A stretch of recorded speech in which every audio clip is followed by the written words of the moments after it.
Malaysia.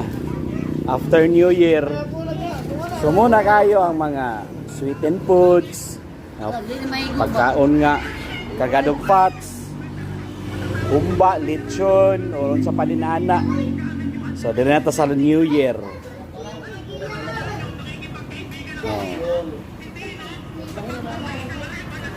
Wala na may kwarta, nagulay na lang.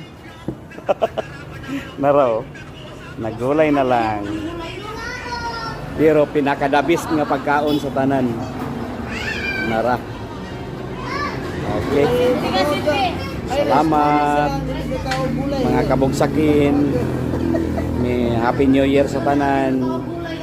Kong Hai Fa Choy, Shen Lian Hao.